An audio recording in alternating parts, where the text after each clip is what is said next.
2015 മുദ്ദുഗോ shooting ടൈമിൽ ഞാൻ leave ആലോചിച്ചിരുന്നു. ശരി, ഫസ്റ്റ് അവിടുന്ന് തുടങ്ങണം. അന്ന് ഈ അഡ്വാൻസ് കിട്ടി. എനിക്ക് ഈ ഫോർ അഡ്വാൻസ് എനിക്ക് ലീവിൽ നിന്ന് ഞങ്ങൾ തുടങ്ങി, എഴുത്ത് തുടങ്ങി, ഗുരുവായൂർ പോയി കണ്ട് എല്ലാം ചെയ്തിട്ട് പിന്നെ മുദ്ദുഗ് ഭയങ്കര ഹിറ്റ് അല്ലാത്തതുകൊണ്ട് പിന്നെ എനിക്ക് ആർട്ടിസ്റ്റുകൾ ഡേറ്റ് കിട്ടിയില്ല. പിന്നെ ആ പടം സ്റ്റക്കായി.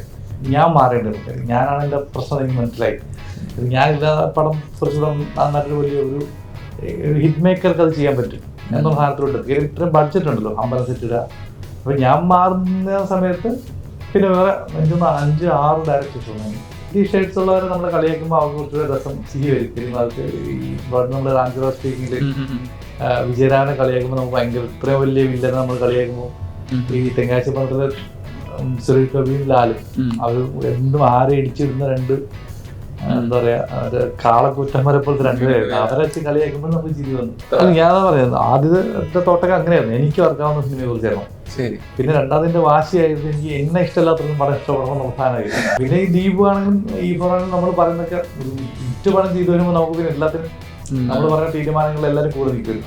അപ്പൊ ഞാൻ സ്വയം പറഞ്ഞു തുടങ്ങി, ഞാൻ സിനിമ ചെയ്തില്ലെങ്കിൽ സിനിമ കാണുന്നവർക്കാണ് നഷ്ടം എന്ന് പറഞ്ഞ് അഹങ്കാരം പറയാൻ തുടങ്ങി. അപ്പോൾ അഹങ്കാരം ഞാൻ നല്ല സിനിമ ഞാൻ ഓൾറെഡി എഴുതി, ഞാൻ ഓൾറെഡി എൻ്റെ മനസ്സിൽ കണ്ടു, ഞാൻ സിനിമ കണ്ടു കഴിഞ്ഞു, എനിക്കൊന്ന് കണ്ണടച്ച് എനിക്ക് സിനിമ മൊത്തം കാണാം. പക്ഷെ പ്രേക്ഷകർ കണ്ടില്ലെന്നല്ലേ ഉള്ളൂ, കുഴപ്പമില്ല, എനിക്ക് കുഴപ്പമില്ല, അവർക്ക് നഷ്ടം എന്ന് പറഞ്ഞാൽ അങ്ങനെയാണ് ഞാൻ ചിന്തിക്കാൻ തുടങ്ങുന്നത്.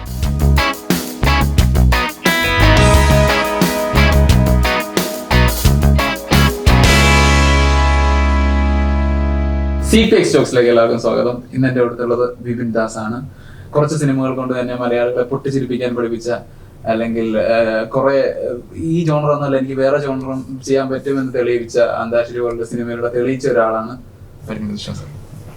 ഒരുപാട് സന്തോഷമുണ്ട്. വളരെ കുറച്ചാണ് താങ്കളെ കാണാൻ പറ്റുന്നത്, പക്ഷെ ഈ സിനിമ ഒരുപാട് ഇന്റർവ്യൂയിലേക്ക് എത്തിച്ചിട്ടുണ്ടെന്ന് ഇപ്പൊ എന്നോട് പറയുകയുണ്ടായി. സോ സിനിമ ഒരു മസ്റ്റ് വാച്ചബിൾ ആയി എല്ലാ സിനിമകളും മാറിക്കൊണ്ടിരിക്കുന്ന ഒരു ഡയറക്ടറിനെ സംബന്ധിച്ച് ഈ ഒരു പോയിന്റിൽ എത്രമാത്രം ഹാപ്പിയാണ്? അത്യാവശ്യം ഹാപ്പിയാണ്. കാര്യം നമ്മൾ വിചാരിച്ച ആൾക്കാർ സിനിമ കാണുന്നു എന്നുള്ളത് തന്നെ വലിയ കാര്യമില്ല. അതാണ് നമ്മുടെ ലക്ഷ്യം ആദ്യമായിട്ട്. അത് വർക്കായതോടെ സന്തോഷമാണ്. എനിക്ക് വിപിൻ ദാസ് എന്ന ആളെ പറ്റി അധികം ആർക്കും ഞാൻ കണ്ടില്ല എവിടെയും പറയുന്നത്. എനിക്കപ്പോ ഒരു ഇൻട്രോ പോലെ തന്നെ എന്തായിരുന്നു, എവിടെയായിരുന്നു താങ്കൾ എന്നുള്ള സംഭവം. തിരുവനന്തപുരം ആണെന്നറിയാം സ്ഥലം. എന്ത് ചെയ്തുകൊണ്ടിരുന്നു, എങ്ങനെയാണ് സിനിമ? ഞാൻ ഡിഗ്രി കംപ്ലീറ്റ് ചെയ്യുന്നതിന് മുമ്പ് തന്നെ സിസ്റ്റർ അഡ്മിനായിട്ട് ജോലി കിട്ടിയിട്ട് ഒരു കൺസൾട്ടൻസി കമ്പനിയിലോട്ട് മാറിയപ്പം ഒരു ആദ്യം ഫ്രഞ്ച് കമ്പനി ആയിരുന്നു, പിന്നെ അല്ല ഒരു കാനഡ കമ്പനിയില്ല, പിന്നെ ഫ്രഞ്ച് കമ്പനിയിലോട്ട് പോയി, പിന്നെ US കമ്പനിയിലാണ്. ലാസ്റ്റ് ഞാൻ ലൂയിസ് ബർജർ എന്നുള്ള കമ്പനിയിലാണ് ഒരു 3 വർഷത്തോളം വർക്ക് ചെയ്തത്. അപ്പം 4 വർഷത്തോളം വർക്ക് ചെയ്തു. അവിടുന്ന് റിസൈൻ ചെയ്തിട്ടാണ് ഞാൻ ചെന്നൈയിൽ, ഡൽഹിയിൽ നിന്ന് പിന്നെ ചെന്നൈയിൽ വെച്ചിട്ടാണ് റിസൈൻ ചെയ്യുന്നത്.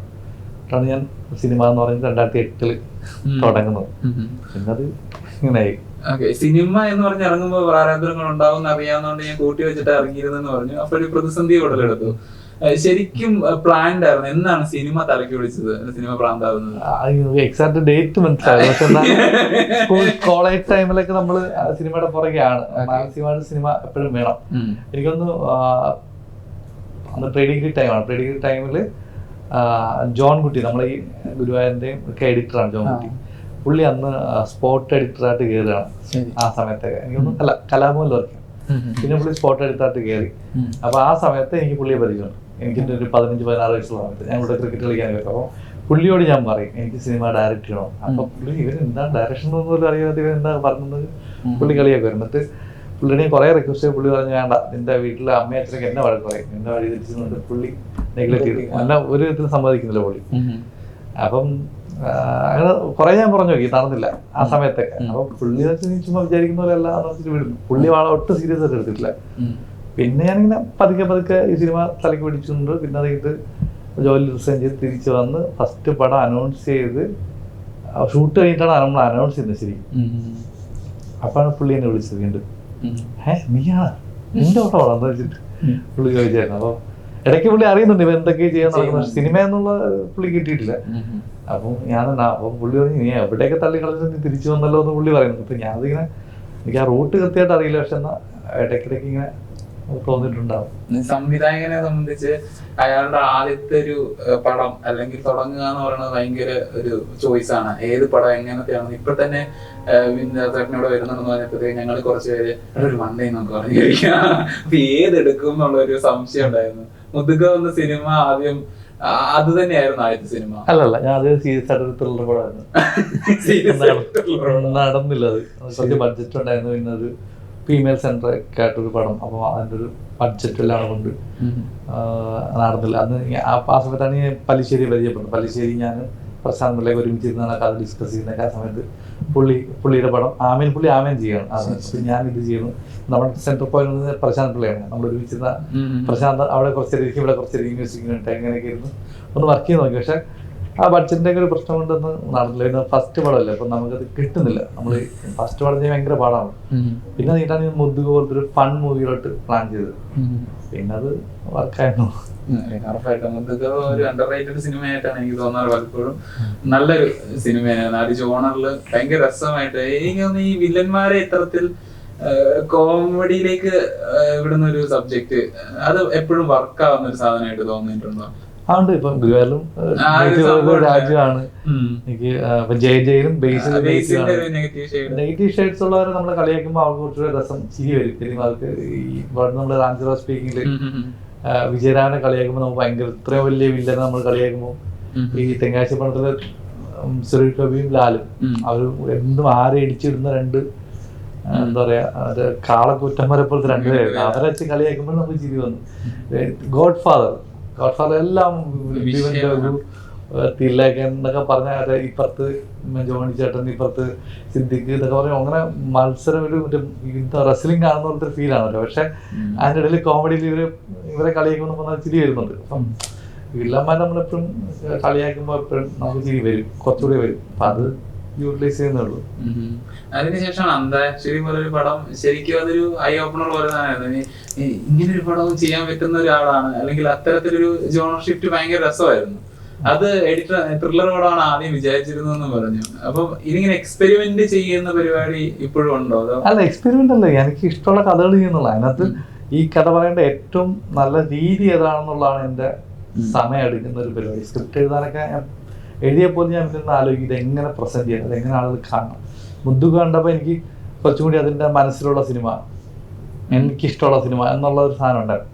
പക്ഷെ അന്താക്ഷരി മുതൽ ഞാൻ ചെയ്യാൻ ഒരു 5-6 വർഷം അതുകൊണ്ട് പോയി. അപ്പം അതുകൊണ്ട് അതിന് പോകാതിരിക്കാൻ ഞാൻ വിചാരിച്ചു ഇനി ഇതെങ്ങനെ പ്രസന്റ് ചെയ്യണം, എങ്ങനെ ആളുകൾക്ക് ഇഷ്ടപ്പെടണം എന്നുള്ള സാധനത്തിലോട്ട് എനിക്ക് മനസ്സിലായി. അപ്പം അതിനുവേണ്ടി ഞാൻ കുറേ സമയം കളയും. അന്താക്ഷരി എനിക്ക് ഭയങ്കര ഫാസ്റ്റ് പേസ് ആയിട്ടുള്ള ഒരു സ്ക്രിപ്റ്റ് ഉണ്ട്. എൻ്റെ രാക്ഷസം പോലത്തെ ഒരു സാധനമുണ്ട്, എഴുതി വെച്ചിട്ടുണ്ട് അത്. അപ്പൊ അത് അന്ന് രാക്ഷസം ഇറങ്ങിയിട്ടുണ്ടെങ്കിൽ അതിലോട്ട് പോകാൻ താല്പര്യം ഉണ്ടായില്ല. രാക്ഷസനെ മേളിൽ ചെയ്യണം അല്ലെങ്കിൽ. അപ്പൊ ചില വർക്കായില്ലെങ്കിൽ ഒന്നും പേടി വന്നു. പിന്നെ സൈജു ഗ്രൂപ്പിൽ ഞാനും കൂടെ ചെയ്യുമ്പോൾ ഒരു സിനിമ ഉണ്ടല്ലോ, സൈജു ചേട്ടൻ ഞാനോട് ചെയ്യുമ്പോൾ അതിനകത്ത് വലിയ പ്രതീക്ഷയൊന്നും ആർക്കും ഇല്ല. അപ്പൊ നമ്മൾ അവിടെ കൊണ്ട് ഒരു ഭയങ്കര കൊമേഴ്ഷ്യലൈസ് സിനിമ എന്നൊക്കെ പറഞ്ഞിട്ട് ചോദിച്ചോണ്ടിരിക്കും. അതിനേക്കാൾ നല്ലത് കുറച്ചുകൂടി ആളുകൾക്ക് ഇഷ്ടപ്പെടുന്ന ഒരു സീരിയസ് ആയിട്ട് സിനിമ കാണുന്നവരെ നമ്മുടെ സിനിമ കാണാൻ വരുള്ളൂ. സൈജു ഗ്രൂപ്പിൽ ഞാനിവിടെ ഒരു പടം ചെയ്യുമ്പോൾ എല്ലാ ഓഡിയൻസും വരില്ല. അപ്പൊ ആ വരുന്ന ഓഡിയൻസിനെ കൃത്യമായി കേറ്റർ ചെയ്യണം എന്നുള്ളൊരു വിചാരം ഉണ്ടായി. അപ്പോൾ കുറച്ച് റിയലിസ്റ്റിക് ആയിട്ട് കുറച്ച് ടെൻഷൻ ബിൽഡ് ചെയ്ത് കുറച്ച് സോഫ്റ്റ് ആയിട്ട് ഒരു പുതിയ രീതി പിടിച്ച് ചെയ്യാന്നുള്ള പ്ലാൻ അങ്ങനെ ഉണ്ടാക്കി അതിനുവേണ്ടി കുറച്ച് സമയം ഞാൻ കളഞ്ഞ് അത് സെറ്റാക്കിയിട്ടാണ് പിന്നെ അതിനുവേണ്ടി സ്ക്രിപ്റ്റ് മോൾഡ് ചെയ്ത് പിന്നെ ഷൂട്ട് ചെയ്യുക ചെയ്തത്. അപ്പോൾ ആ ട്രീറ്റ്മെന്റ് എങ്ങനെയാണെന്നുള്ളത് ഡിസൈഡ് ചെയ്യാൻ എനിക്ക് ഒരുപാട് സമയം ഞാൻ എടുക്കും. അതൊക്കെ ഗുരുവായൂരിലാണ് ഞാൻ ഒരുപാട് സമയം എടുത്തിട്ടുണ്ട്. ഇതെങ്ങനെ ആളുകൾ കാണണം, അതാണിപ്പം ഈ ഒരു പഴയ സിനിമയുടെ സ്റ്റൈലിൽ കാണണം എന്ന് വിചാരിച്ചപ്പോഴാണ് പിന്നെ ഫുൾ അതിലോട്ട് പോയത്. ഇല്ലേ നമ്മൾ സാധാരണ ഒരു സിനിമ പോലിരുന്നല്ലേ. അത് കൃത്യമായിട്ട് ആ ഒരു സംഭവം ആൾക്കാരുടെ നൊസ്റ്റാൾജിക് ഫീല് പലയിടത്തും കിട്ടുന്നുണ്ട്. ഇതിനു മുമ്പ് എനിക്ക് എങ്കിലും ചന്ദ്രിക, പത്മിനി ഇതുപോലെ സിനിമകളൊക്കെ ഇതേ ജോണറിൽ വന്നിട്ടുണ്ട്. അപ്പൊ നമ്മൾ ചെയ്താൽ അതുപോലത്തെ ഒരു സിനിമയായി മാറും. അല്ലെങ്കിൽ ആ സിനിമകളുടെ ഒരു മൂഡിൽ തന്നെ ഈ സിനിമ നിൽക്കും. അപ്പൊ അതിൽ നിന്നും എങ്ങനെ വ്യത്യാസമായിട്ട് ചെയ്യാം, അതെങ്ങനെ പ്രസന്റ് ചെയ്യാം. അപ്പം അത് കുറച്ചുകൂടി എലിവേറ്റ് ചെയ്യണം സിനിമ. ഒരു സെയിം അതാണ്ട് എങ്കിലും ചന്ദ്രികയുടെയും പത്മിനിയുടെയൊക്കെ സെയിം കഥ തന്നെയാണ് ഇതിനകത്ത്. അപ്പൊ പിന്നെ അത് ആ സിനിമ ഇറങ്ങിയപ്പോൾ നമുക്ക് ടെൻഷൻ ഉണ്ട്, ഇത് നമ്മുടെ സെയിം കഥയാണല്ലോ എന്ന് തന്നെ വിചാരിച്ചിട്ട്. പക്ഷെ നമ്മളത് എലിവേറ്റ് ചെയ്യുന്ന രീതിയിൽ വ്യത്യാസം വരുത്തിയപ്പം തന്നെ സിനിമ മൊത്തം ആർക്കും പക്ഷെ ഇപ്പം അതുപോലത്തെ ഒരു സിനിമയാണെന്ന് തോന്നില്ല. ശരിക്കും അതുപോലത്തെ ഒരു കഥയാണ് നമ്മൾ എടുത്തിരിക്കുന്നത്.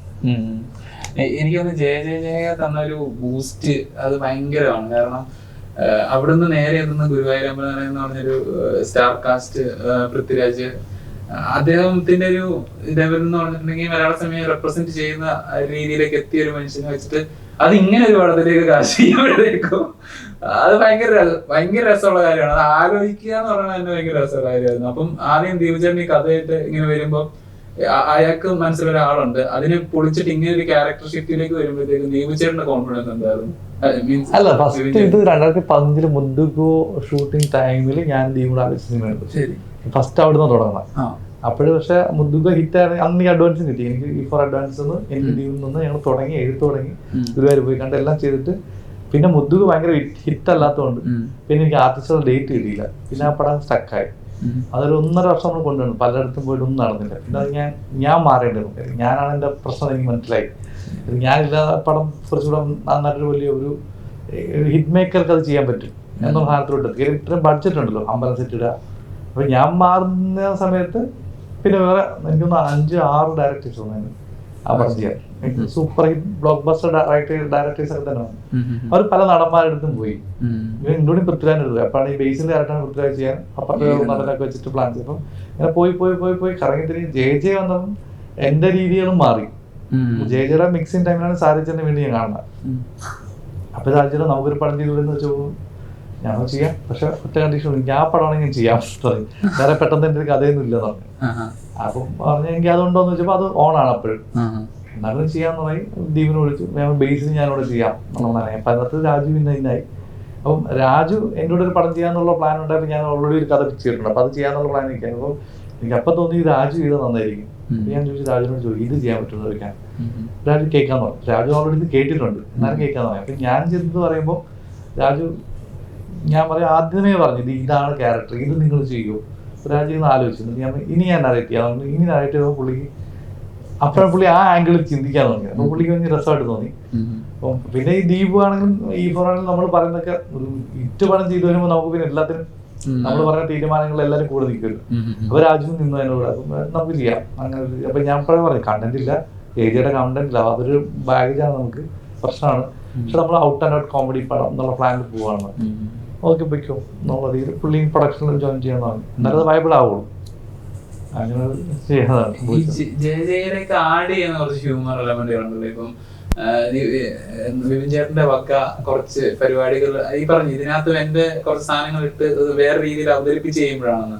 അപ്പൊ എങ്ങനെയാണ് ഒരു ആക്ടറിനെ അല്ലെങ്കിൽ പ്രൊഡ്യൂസറിനെ വർക്കാകുന്ന രീതിയിൽ നമ്മളൊരു കഥ ഉണ്ടാക്കുക? എല്ലാവർക്കും കഥ ഉണ്ടാക്കാൻ പറ്റും, പക്ഷെ ഒരു ഫൺ മൂവി ഉണ്ടാക്കുമ്പോൾ ഞാൻ പറയുന്നത് ആദ്യത്തെ തോട്ടൊക്കെ അങ്ങനെയായിരുന്നു. എനിക്ക് വർക്കാവുന്ന സിനിമയെ കുറിച്ചായിരുന്നു. ശരി. പിന്നെ രണ്ടാമതിന്റെ വാശിയായിരുന്നു എനിക്ക് എന്നെ ഇഷ്ടമില്ലാത്തവർക്കും പടം ഇഷ്ടപ്പെടണം എന്നുള്ള സാധനമായിരുന്നു എന്റെ മൈൻഡിൽ ഇപ്പൊ അങ്ങനെയാണ്. അപ്പോൾ ഇപ്പൊ എന്റെ സിനിമ കൊള്ളില്ല എന്ന് പറഞ്ഞാൽ ഞാൻ തിരിച്ചുകൊണ്ട് ഇവനെ കൊണ്ട് അടുത്തോടെ ഇഷ്ടപ്പെടുത്തിക്കണം, അതാണ് എന്റെ പ്ലാൻ. ഇവനെ കൊണ്ട് പറയിക്കണം, ഇത് എന്നൊരു മോട്ടീവായിട്ടുണ്ട്. അപ്പം എന്നെ ഇഷ്ടമില്ലാത്തവർക്കും എന്റെ പടം വർക്കാവുമ്പോൾ എനിക്ക് അപ്പം ഞാനൊരു കഥ പറഞ്ഞാൽ ഇത് നോ പറയാൻ പാടില്ല എന്നൊരു വാശിയൊക്കെ വന്നു തുടങ്ങി. അപ്പം ആ രീതിയിൽ പറയണം, ആ രീതിയിൽ വരെ അടിച്ചിരുന്ന, ആ രീതിയിൽ വരെ ബ്ലോക്ക് ചെയ്യണം. ഈ പറഞ്ഞതിൽ ഇവർക്കാണ് നഷ്ടം എന്ന് ഞാൻ പറഞ്ഞു തുടങ്ങി. ഇപ്പൊ ഞാൻ 2018 വരെയൊക്കെ അത് പറയാൻ തുടങ്ങി. പക്ഷെ അത് നടന്ന് 2020 ഞാൻ വൈഫിനോടൊക്കെ ഫ്രണ്ടിനോട് പറയും ഞാനൊരു സിനിമ ചെയ്യുന്നില്ല, സിനിമ നടക്കുന്നില്ല, 5-6 വർഷം നടക്കുന്നില്ലല്ലോ. അപ്പൊ ഞാൻ സ്വയം പറഞ്ഞു തുടങ്ങി ഞാൻ ഈ സിനിമ ചെയ്തില്ലെങ്കിൽ സിനിമ കാണുന്നവർക്കാണ് നഷ്ടം എന്ന് പറഞ്ഞ് അഹങ്കാരം പറയാൻ തുടങ്ങി. അപ്പോൾ വൈഫ് അഹങ്കാരം ഞാൻ അല്ല, ഈ സിനിമ ഞാൻ ഓൾറെഡി എഴുതി, ഞാൻ ഓൾറെഡി എൻ്റെ മനസ്സിൽ കണ്ടു, ഞാൻ സിനിമ കണ്ടു കഴിഞ്ഞു, എനിക്കൊന്ന് കണ്ണടച്ച് എനിക്ക് സിനിമ മൊത്തം കാണാം. പക്ഷെ ഇത് പ്രേക്ഷകർ കണ്ടില്ലെന്നല്ലേ ഉള്ളൂ, കുഴപ്പമില്ല, എനിക്ക് കുഴപ്പമില്ല, അവർക്ക് നഷ്ടം എന്ന് പറഞ്ഞാൽ അങ്ങനെയാണ് ഞാൻ ചിന്തിക്കാൻ തുടങ്ങുന്നത്.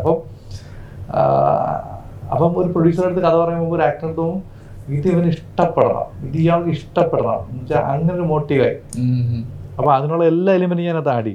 ഇത് നോ പറയാൻ തോന്നരുത്, കാര്യം നോ പറഞ്ഞാൽ എനിക്കിത് നഷ്ടമാണെന്ന് ആ ആക്ടർക്ക് തോന്നണം, ആ പ്രൊഡ്യൂസർക്ക് തോന്നണം. ഇതെൻ്റെ മോട്ടീവായിട്ട് മാറി. അതിനുശേഷം ഒന്നും ആരും നോ പറയത്തില്ല. അല്ല, നമ്മളങ്ങനെ പണിയെടുത്താൽ മതി പടത്തിനകത്ത്. ഇനി വർക്ക് ചെയ്യുന്ന പടത്തിൽ ഇപ്പം ഇനി നോ പറയാം ഇല്ലെന്നല്ല, ചിലപ്പോൾ ഷൂട്ട് ഇപ്പം ഇനിയും പറയാം, ഉറപ്പായിട്ട് നോ ഒക്കെ വരും. പക്ഷെ നോ പറഞ്ഞാൽ അവർക്ക് നഷ്ടം എന്ന് ഫീൽ ചെയ്യുന്ന ഒരു ഫീൽ നമുക്ക് വരണം. അപ്പോഴേ സിനിമ നടക്കുള്ളൂ എന്ന് എനിക്ക് തോന്നുന്നുണ്ട്.